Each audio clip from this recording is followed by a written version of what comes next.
क्या है? ये एक फाइटर एयरक्राफ्ट के लैंडिंग गियर के व्हील इस पे बैठता है, इसके ऊपर रबर बैठता है। और ये जब फाइटर एयरक्राफ्ट देख रहे होंगे, जब वो नीचे उतरती है तो लैंड करती है लैंडिंग गियर पे, ये उसका व्हील है। ये सुखोई 30 के लिए बनाया गया है। जी, क्रिटिकल पार्ट्स हैं, जैसे ये देखिए डिस्क के साथ में ब्लेड्स है, ये इम्पेलर्स हैं, ये एक गियर बॉक्स है जो आपका शक्ति इंजन का है, इसका गियर्स हैं, ये एक लैंडिंग गियर पार्ट है, ये सुखोई 30 का लैंडिंग गियर पार्ट है जो हम लोग मशीनिंग करके अभी देते हैं। और हम लोग चाहते हैं कि ये सभी पार्ट जो अभी कंट्री में नहीं बन रहा है उसको हम लोग इंडिजनाइज करेंगे।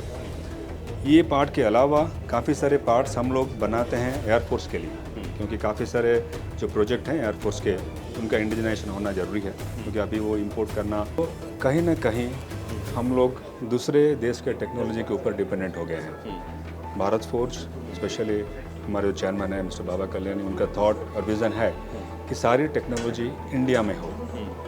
तो यही है जो आत्मनिर्भर भारत या मेक इन इंडिया के कॉन्सेप्ट है।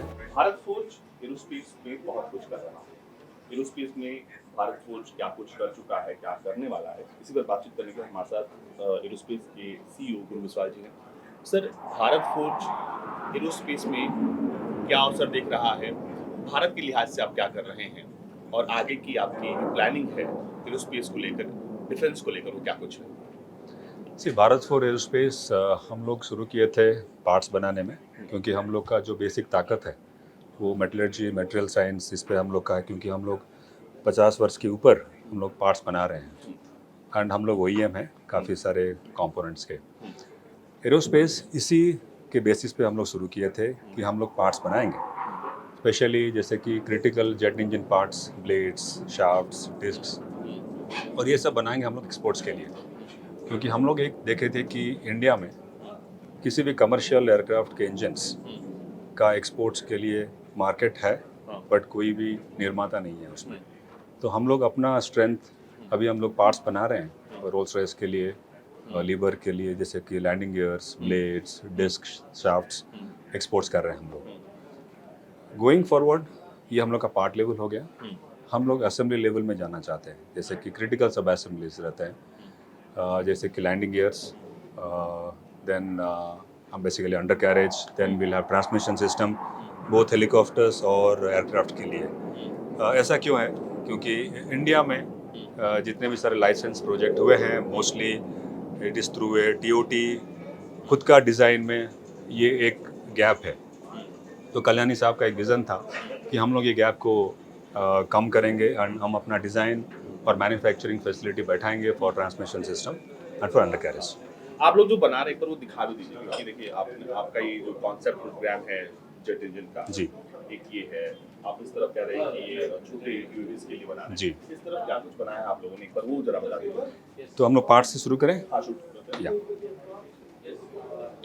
तो ये जो पार्ट्स आप बनाते हैं वो आप दूसरी कंपनियों के लिए बना रहे हैं? जी, ये जो पार्ट्स है आप देखेंगे, वही मैं देखा कि क्रिटिकल जो इंजन पार्ट्स होते हैं, जैसे कि सब क्रिटिकल रोटेटिंग कंपोनेंट जो हाई RPM, जैसे कि 70-80 हज़ार RPM में घूमते हैं, ये क्रिटिकल पार्ट्स हैं। जैसे ये देखिए डिस्क के साथ में ब्लेड्स है, ये इम्पेलर्स हैं, ये एक गियर बॉक्स है जो आपका शक्ति इंजन का है, इसका गियर्स हैं, ये एक लैंडिंग गियर पार्ट है, ये सुखोई 30 का लैंडिंग गियर पार्ट है जो हम लोग मशीनिंग करके अभी देते हैं। और हम लोग चाहते हैं कि ये सभी पार्ट्स जो अभी कंट्री में नहीं बन रहा है उसको हम लोग इंडिजनाइज करेंगे। ये पार्ट के अलावा काफ़ी सारे पार्ट्स हम लोग बनाते हैं एयरफोर्स के लिए, क्योंकि काफ़ी सारे जो प्रोजेक्ट हैं एयरफोर्स के उनका इंडिजनाइजेशन होना ज़रूरी है, क्योंकि अभी वो इंपोर्ट करना, जो आत्मनिर्भर भारत के अंदर में लेना है हम लोग को, तो इसका इंडिजनाइजेशन हम लोग शुरू किया हुआ है। यानी आप लोग पार्ट्स बना के कंपनियों को भी देते हैं और भारतीय वायुसेना के लिए बनाते के लिए भी देते हैं, ताकि उस जो एयरक्राफ्ट से उनके मेंटेनेंस एग्जैक्टली क्या ठीक है। एग्जैक्टली। इसके अलावा विजन क्या है आप लोगों का? क्योंकि देखिए इस बार का एरो इंडिया का जो थीम है उसमें कहीं ना कहीं जो सबसे ज्यादा जिस बात पर ध्यान दिया गया है वो आत्मनिर्भर, करेक्ट। हम इंडिजिनस की तरफ बढ़े। तो भारत फोर्स की क्या प्लानिंग है इसको लेकर? एरोस्पेस में सबसे बड़ी रिक्वायरमेंट है people capability, zero defect, product integrity. ये सभी को लेके अगर हम लोग चलते हैं तो कहीं ना कहीं हम लोग दूसरे देश के टेक्नोलॉजी के ऊपर डिपेंडेंट हो गए हैं। भारत फोर्ज स्पेशली हमारे जो चेयरमैन है मिस्टर बाबा कल्याणी, उनका थॉट और विज़न है कि सारी टेक्नोलॉजी इंडिया में हो। तो यही है जो आत्मनिर्भर भारत या मेक इन इंडिया के कॉन्सेप्ट है और हम लोग उसी पे काम कर रहे हैं। ये जो हिस्सा है ये कहाँ इस्तेमाल होता है, ये क्या है? ये एक फाइटर एयरक्राफ्ट के लैंडिंग गियर के व्हील इस पे बैठता है, इसके ऊपर रबर बैठता है और ये जब फाइटर एयरक्राफ्ट देख रहे होंगे जब वो नीचे उतरती है तो लैंड करती है लैंडिंग गियर पे, ये उसका व्हील है। ये सुखोई 30 के लिए बनाया गया है। जी। तो ऐसे बहुत सारे कंपोनेंट्स हैं जो भारत फौज बना रहा है और आने वाले वक्त में भारत फौज चाहता है कि स्वदेशी चीज़ों को जो है वो बढ़ावा दिया जाए और बहुत सारी चीज़ें जो भारत में नहीं बन रही हैं उन्हें भारत में ही बनाया जाए।